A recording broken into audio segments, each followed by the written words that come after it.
ماہ نامہ الحق کی خصوصی اشاعت بیاد شہید ناموس رسالت شیخ الحدیث مولانا سمیع الحق شہید رحمۃ اللہ علیہ۔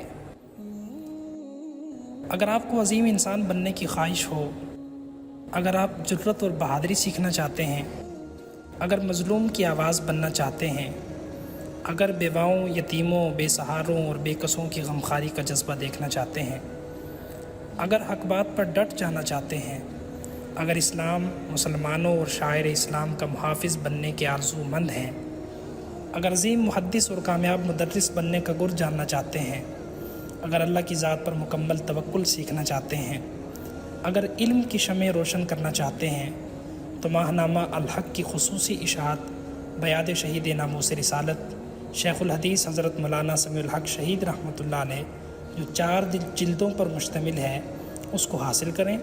مجھے یقین ہے کہ آپ اسے پڑھ کر مذکورہ بالا سب کچھ حاصل کر سکیں گے۔ استاد محترم شیخ الحدیث مولانا سمیع الحق رحمہ اللہ تعالی ملک عزیز بلکہ عالم اسلام کے وہ نابغہ روزگار ہستی تھے جس کی مثال دور حاضر میں نہیں ملتی اور شاید قیامت تک نہ ملے۔ وہ عالم اسلام کے عظیم رہنما تھے، وہ آئیڈیل انسان تھے۔ مجھے فخر ہے کہ مجھے حضرت استاد شہید کی شاگردی کی نسبت حاصل ہے۔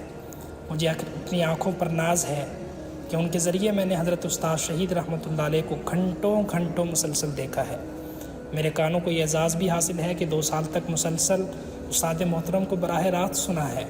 وہ ایک انسان نہیں، ایک تحریک تھے، ایک انجمن تھے، اپنی ذات میں وہ ایک ادارہ تھے۔ پاکستان میں اسلامائزیشن کی تاریخ حضرت استاد کے بغیر ادھوری ہی نہیں، بے معنی اور بے روح بھی تصور کی جاتی ہے۔ تحریک ختم نبوت ہو، اسلامی دفعات کا نفاذ ہو، نفاذ شریعت بل ہو، سود کے خلاف جدوجہد ہو، عورت کی حکمرانی کے خلاف تحریک ہو، پاکستان میں امن کے قیام کے لیے کوششیں ہوں، یہ سب حضرت استاد شہید رحمۃ اللہ علیہ کے دم سے قائم تھیں۔ ان سب میں حضرت استاد کا کردار بنیادی تھا۔ وہ ایک عظیم انسان ہونے کے باوجود بھی ہر ایک کے لیے میسر تھے۔ بچپن سے لے کر زندگی کے آخری لمحے تک جرأت، بہادری، ہمت اور عملی جدوجہد کا استعارہ بن کر دنیا کو یہ پیغام دیا کہ محنت میں عظمت ہے، حق بات کہنے میں عزت ہے۔ انہوں نے زندگی پر مستقل کوئی محافظ نہیں رکھے۔ وہ ہمیں یہ بتانا چاہتے تھے کہ جب تک موت مقدر میں نہ ہو، زندگی خود حفاظت کرتی ہے اور مظلوم کی حمایت میں رب کی خوشنودی ہے۔ حالانکہ عمر بھر انہوں نے جو موقف اپنایا تھا اس کی بدولت پورے ملک میں ان کی جان کو زیادہ خطرہ تھا، مگر موت سے وہ کبھی نہیں ڈرے، بلکہ انہوں نے اپنے عمل کے ذریعے ثابت کر دیا کہ موت کا ایک دن معین ہے۔ نیند کیوں رات بھر نہیں آتی؟ اور دنیا والوں پر یہ بھی آشکار کر دیا کہ موت دراصل ایک حبیب کی دوسرے حبیب سے ملاقات کا ذریعہ ہے۔ وہ عمر بھر اپنے حبیب کی ملاقات کے لیے اسباب جمع کرتے رہے، یہاں تک کہ اللہ نے شہادت کے عظیم منصب پر فائز کیا۔ حضرت استاد شہید رحمۃ اللہ علیہ کو حق کا ساتھ دینے کی پاداش میں طرح کی اور قسم کی بے بنیاد الزامات کا سامنا کرنا پڑا۔ کم ظرفوں، بڑے عہدوں پر چھوٹی سوچ کے مالکوں، بدحواس اینکروں اور ہر اسلام دشمن شخص نے ہمیشہ اپنے غیظ و غضب کی بھڑاس ان پر نکالی، مگر وہ سارے زخم زندگی بھر اپنے سینے پر برداشت کرتے رہے۔ ظالموں کے پاس جب سب راستے مسدود ہو گئے، انہوں نے سینے کے اوپر خنجروں سے 32 وار کر کے حضرت کو شہید کر دیا۔ ظالم یہ سمجھتا تھا کہ مولانا سمیع الحق شہید رحمۃ اللہ علیہ کی شہادت سے حق کی نمائندگی ختم ہو جائے گی۔ 2 دہائیوں سے امریکی مظالم جن معصوم لوگوں پر جاری رہے۔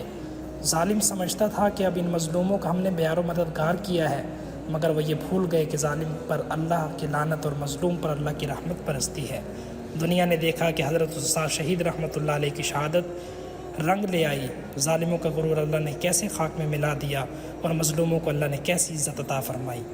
حضرت استاد شہید رحمۃ اللہ علیہ بڑے باپ کے بہت بڑے بیٹے تھے۔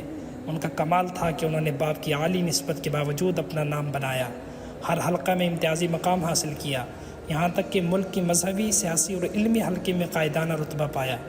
وہ جس محفل میں بھی ہوتے میرے محفل بن جاتے اور وہ جہاں بھی جاتے لوگوں کی توجہ کا مرکز بن جاتے تھے۔ ان پر صرف پھول ہی نچھاور نہیں ہوتے بلکہ دل و جان تک ان پر قربان کرتے تھے۔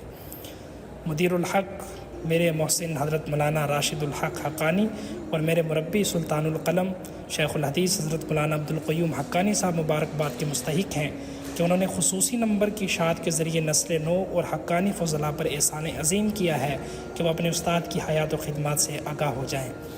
کسی شاعر نے بہت خوب کہا ہے جنہیں حقیر سمجھ کر بجھا دیا تم نے، یہی چراغ جلائیں گے تو روشنی ہوگی۔